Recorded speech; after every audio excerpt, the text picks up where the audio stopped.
Yo, okay. I forgot that this was releasing today, basically. I jumped on a Disney Plus to watch the last episode of Kenobi one more time for another video I'm working on.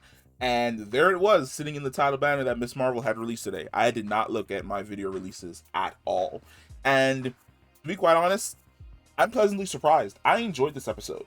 So going into this, I'm telling you right now, don't expect it to be action heavy, like let's say Falcon and the Winter Soldier, or the What If series, or Loki.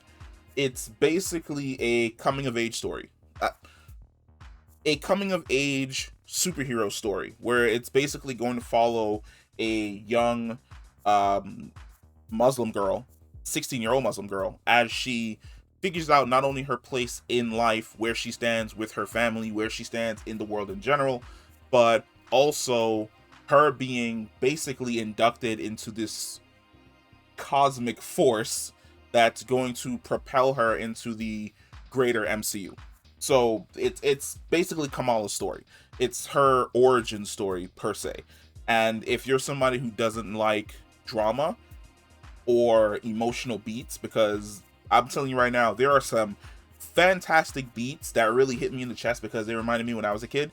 Like, what 12-year-old or 14 or shit 16-year-old Marvel fan, when you were just brainstorming your heroes of fighting in comic books, that art that they did, which she's riding on the bike and you see basically her thoughts and her ideas in the background as new characters fighting each other and popping up, that's dope as shit. Every single comic book head, every single, that if you start off as a kid who loved comic books, you probably wished something like that would happen when you were thinking of dope ass fights that you hadn't seen in the comic books yet. You would just see them on the wall, and it's great to see. I think the intro for this is really great as well, and I'm hoping that we keep this intro style going forward as not only setup for the first episode, but also a flashback sequence, basically telling something in the past that is Avengers related, but for Kamala, since Captain Marvel is her favorite hero, she kind of pushes Captain Marvel to the forefront because I love that entire sequence with the Avengers fighting Thanos. I think that's dope as hell, and I would love to see that art style return multiple times throughout the series as we continue towards the end. I like the actress who plays Kamala. Her name is, hold on, I probably should have had this up before, but you know me, I do things on like the fly at the last minute. Iman Vellani, fantastic. I think she does a really great job as Kamala.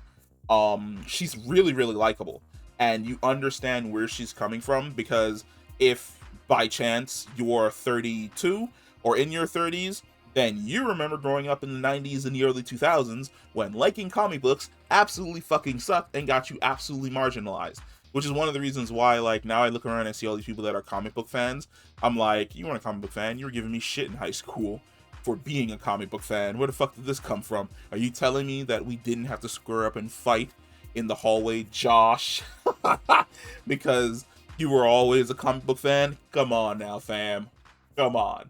But who didn't space out when they were a kid thinking about other shit that they enjoyed?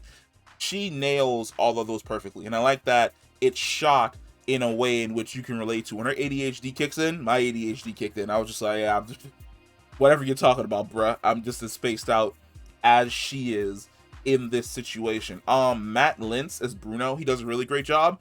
Hilarious fact, by a flip of a coin, he could have been our Peter Parker. So basically, there's another universe out there where Matt Lintz wins the Peter Parker Award to be the next Peter in the MCU, and it's not. Why do I do that thing where I completely forget people's names? When not Tobey Maguire, not Andrew Garfield, he's with Zendaya. Good God, it's a horrible time to have a brain fart, but a brain fart is. You think I'm not gonna Google that? Huh? Like, you think I'm not gonna absolutely Google that? And then as I'm Googling it, I remember his name is Tom. I remember his name is Tom Holland. Yeah. But basically, Matt Lintz and Tom Holland were both up for the role of Spider-Man, and Tom Holland won. So there is a universe out there where Matt Lintz is our Spider-Man and Tom Holland is our Bruno Corelli in Miss Marvel. I think that's funny as shit.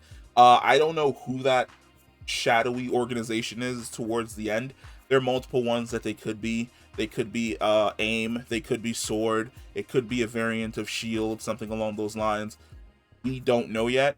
The Miss Marvel series is really supposed to tie into the Marvels movie that we're gonna get with Monica Rambeau and I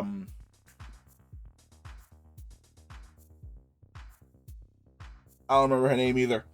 I'm having a really this is just a this is one of those type of days.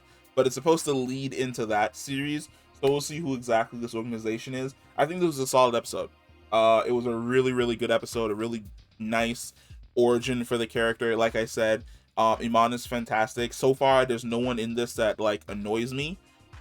Everyone's doing a really good job, so it's going to be interesting to see where exactly it takes the series going forward.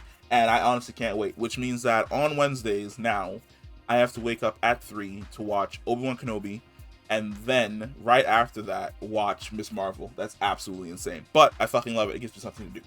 I will catch you in the next one. Peace.